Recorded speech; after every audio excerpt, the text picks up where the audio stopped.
Namastê, tudo bom?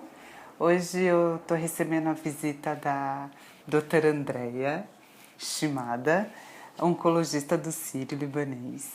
E já que a gente está no Outubro Rosa, que é uma época que a gente fica mais voltada a atenção ao câncer de mama, eu pedi para a Déia vir aqui para a gente conversar um pouquinho sobre a questão do câncer de mama. A gente sabe que tem a questão do autoexame, do toque.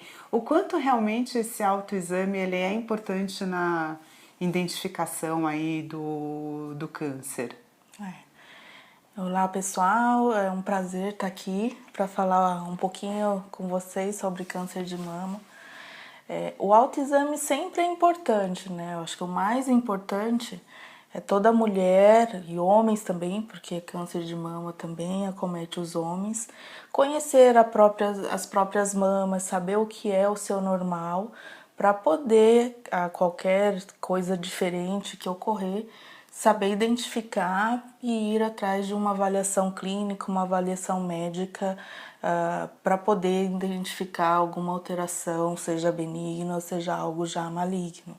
Né? O autoexame de forma alguma substitui a necessidade de fazer mamografia, mas sim é importante, né? Se você nota alguma coisa diferente nas suas mamas, é importante você ir atrás. Mas se você não conhece, você não tem como notar essa diferença, né? Então, não existe época adequada para fazer, não existe método específico para fazer. O mais importante é você conhecer sua própria mama, né? Ou seja, o autocuidado é extremamente importante.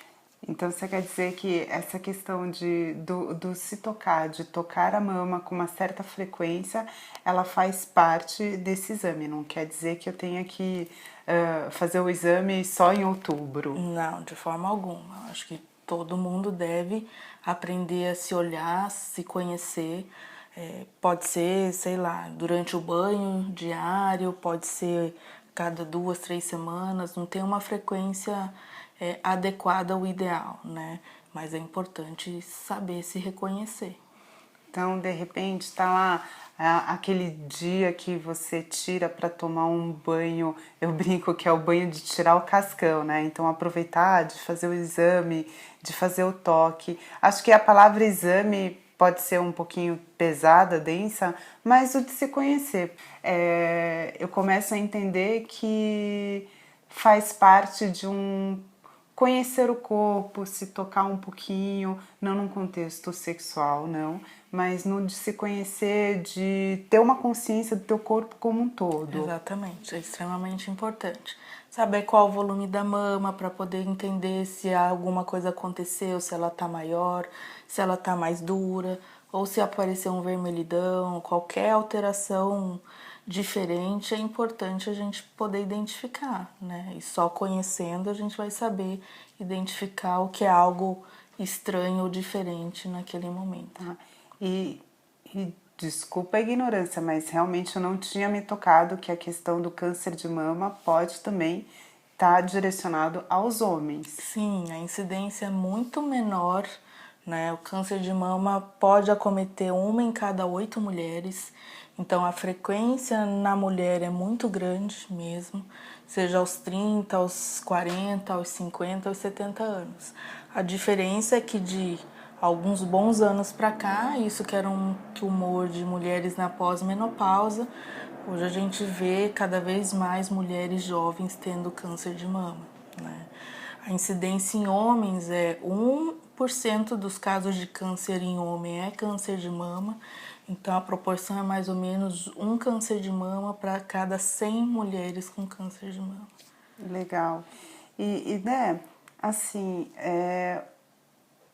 esse exame de autotoque, ele real ajuda na questão da identificação, porque eu imagino assim, quem hoje tem condições de manter um plano de saúde, que tem uma regularidade de ir ao ginecologista. Eu acho que cada dia mais as pessoas atribuladas na correria do dia a dia se deixam de ter aquela rotina periódica de ir ao médico, por exemplo, mulheres de pelo menos uma vez por ano no ginecologista. Depois dos 40, vira meio que rotina dos ginecologistas pedirem a mamografia. Se a gente for ver, uma parcela gigantesca da população, ela não é bem assistida na questão de saúde. Esse exame realmente é importante. A mamografia ela é extremamente importante. Como exame de rastreio, o que é exame de rastreio? Quando você vai fazer um exame numa pessoa que não tem sintoma nenhum, para tentar detectar de forma precoce um tumor, né? Então, numa fase ainda bastante inicial da doença. Então, de forma alguma, um autoexame normal exclui a necessidade da mamografia. Legal, tá? Então, o autoexame serve para gente a qualquer momento, independente se você acabou de fazer um exame de mamografia e está normal, 2, 3 meses depois você palpa alguma coisa na sua mama, você precisa ir de novo no médico para poder identificar, ver o que é essa alteração, né? E um exame normal não exclui a necessidade de mamografia. Então, eu entendo que no Brasil e também em outros lugares, muitas vezes o acesso à mamografia é complicado, seja por falta de mamógrafo, seja pela correria do dia a dia, seja pela falta do conhecimento das pessoas dessa necessidade, né? Então, dependendo, tem diversos estudos, tem um estudo bem interessante no Brasil falando quantas mulheres dividido por região nunca fizeram mamografia, né? E se você olha a região norte, por exemplo, mais ou menos 33% das mulheres entre 50 e 69 anos nunca fizeram uma mamografia na vida, tá? Mas se a gente pega as pessoas aqui no Sudeste, onde o acesso é melhor, a informação é melhor, ainda existe 12% das mulheres nessa idade que também não fizeram, né? E aí você vai perguntar as causas disso, as causas são diversas. A maior parte é por falta de acesso, né? Tá. E agora, vendo a questão um pouquinho mais humana e acolhedora, quando uma mulher descobre que ela está com câncer de mama, quais são as principais preocupações? Eu sei que eu conheço algumas pessoas que tiveram câncer de mama. Vem, óbvio, o medo da doença em si, e é um câncer que mexe muito com a autoestima feminina. Como é que é essa abordagem médica, particularmente sua, porque eu acho que isso depende de cada profissional, né? Porque é delicado, você tem a patologia para ser tratada, mas tem um fator psicológico. Eu acho, não só por conta do câncer de mama, todos os cânceres têm um fator psicológico, mas eu acho que na mulher pega um pouquinho, porque mexe com o corpo.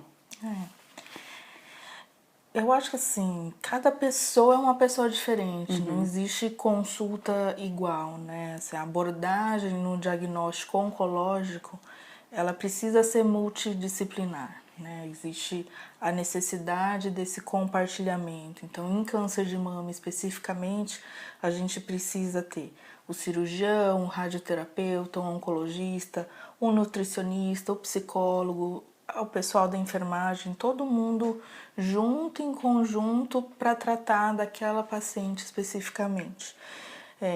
Porque quando você vai e faz o diagnóstico numa paciente e pergunta para ela e explica todo o diagnóstico, qual vai ser o tratamento e como a gente vai passar por aquela fase mais difícil, cada paciente tem um valor diferente, né? Então, para uma paciente, o mais importante é o cabelo não cair, porque ela tem filhos pequenos e está angustiada e preocupada em relação ao que o filho vai pensar, como é que vai ser no colégio e tudo mais.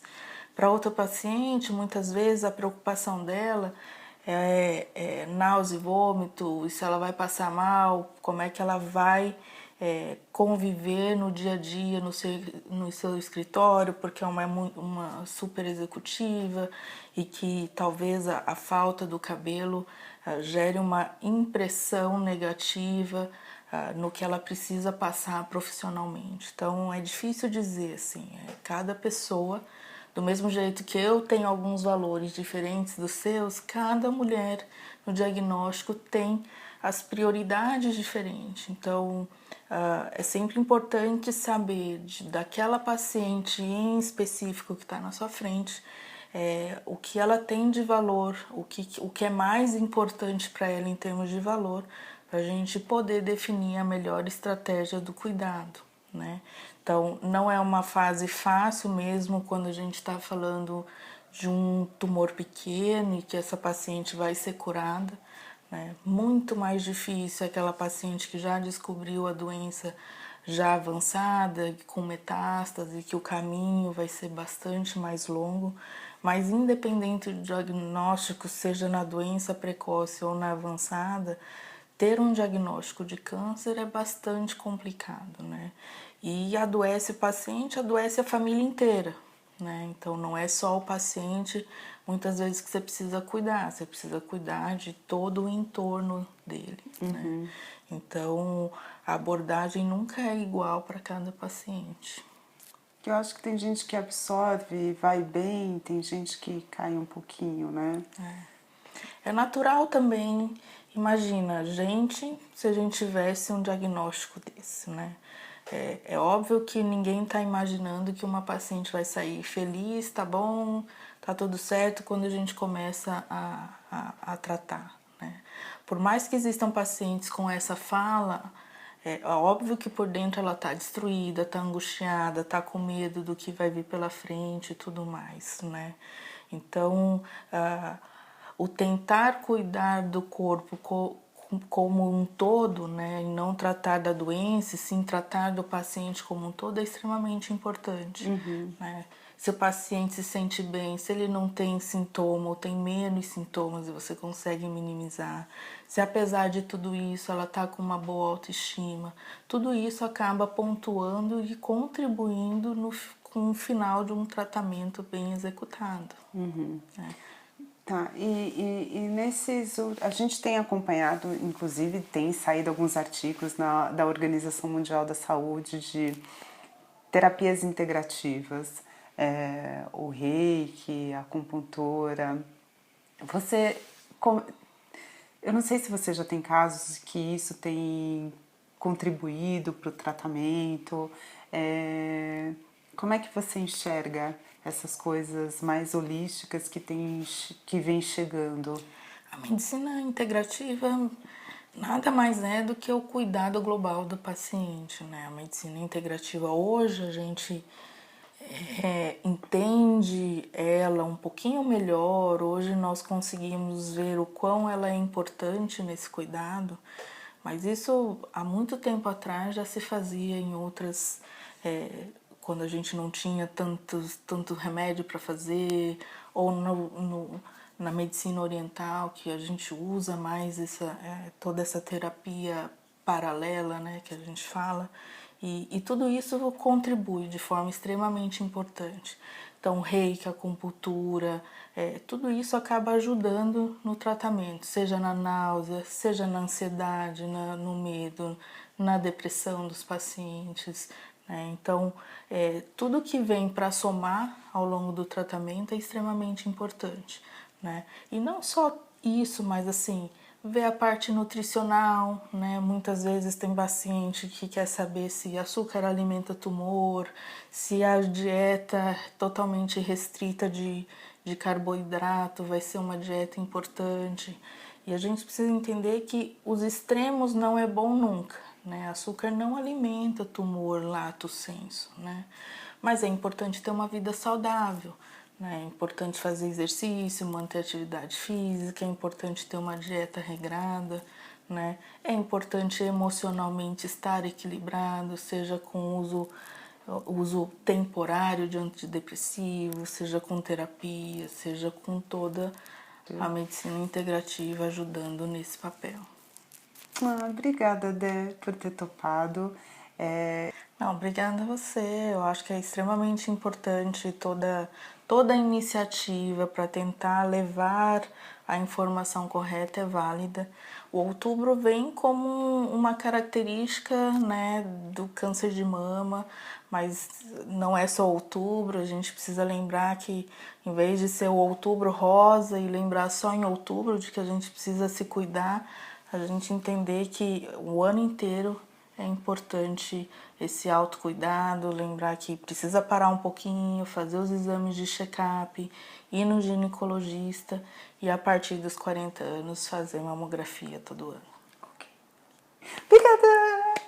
A gente tinha terminado, mas eu fiquei com um negócio na cabeça e resolvi voltar a gravar. Da questão do câncer de mama nos homens, né? Eles também fazem exame de toque?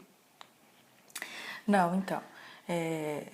Do mesmo jeito que eu falei, lembra que toda mulher precisa conhecer as suas mamas, os homens também precisam conhecer o seu corpo, né?